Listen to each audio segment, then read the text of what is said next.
rook, and as I said, Wesley So gets his first W. Let me just show on the analysis board. Sorry, bad timing. Real quick, why that was over. There was a threat of checkmate on h8, and if the bishop moves, you end up winning the h-pawn, and you can win the h-pawn without even having to double pawns, likely. Although bishop e8, what's the best finish here? I guess you could even just take it, honestly. Black, yeah, I mean, with the rooks on the board and with the rooks black on the king board, so weak. As we said, the rooks on the board keep the winning chances alive. Hikaru should have traded when he had a chance instead of playing this move h5. But okay, shout out to Wesley So. He gets his first W in the match. And, the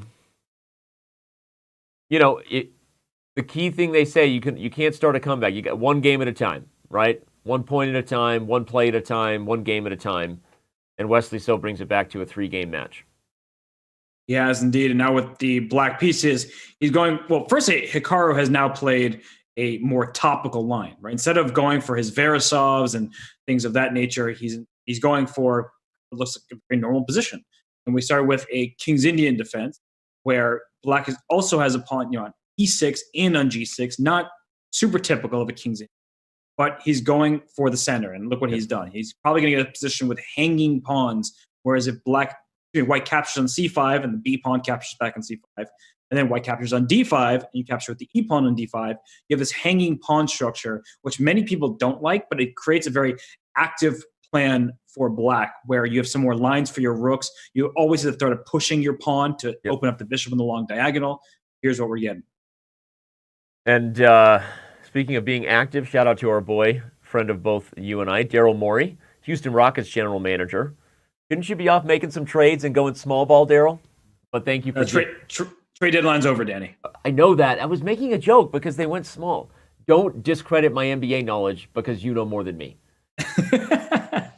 Daryl wouldn't be happy about that. No, shout out to Daryl for throwing some subscriptions our way. We appreciate it, man.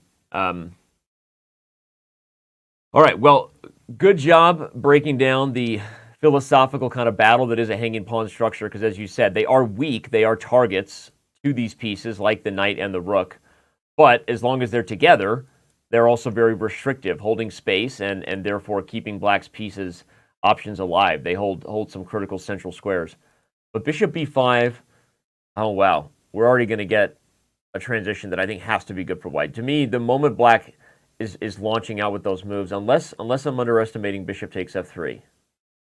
Bishop takes f3 looks really scary, which is why he went knight to d2, but I don't like that kind of retreating move. Yeah, but let's analyze it, because if d takes e3 is played and f takes e3, if you take again, I have knight c4 at the end, hitting the rook and also I think winning a piece because I can remove the bishop on the knight on f6. Yeah, I'm not going to take on knight g4 is a good move. Oh, because wow. I didn't want to take on e3. Now I'm throwing knight takes f2 in addition to queen h4 ideas.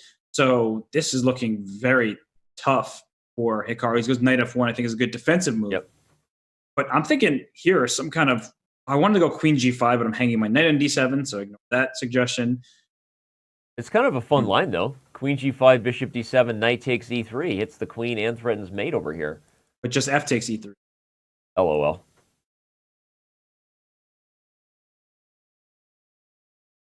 a6, what a calm move by Wesley, and one that I like the more that I'm, we're seeing the position unfold.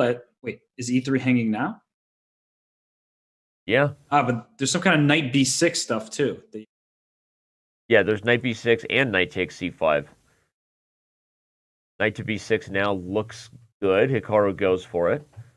But in the end, black has already got a pawn for the exchange and a very, very strong one here on d4.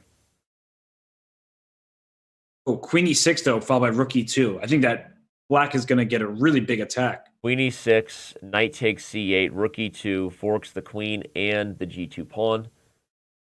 In fact, just so I can have some fun, if you move, there's ideas like rook g2 and queen g4 because the pawn is pinned. And white is actually just getting mated. Yep. I think that line is key. Queen d3 is played, which guards f3, so preventing my rook takes g2 idea, but Wesley takes b2, and Hikaru is like, what did I just do? Now I'm down. I'm going to be down 2 pieces for a rook. He puts the knight on a7. You got to be kidding me, right? Black is completely winning here.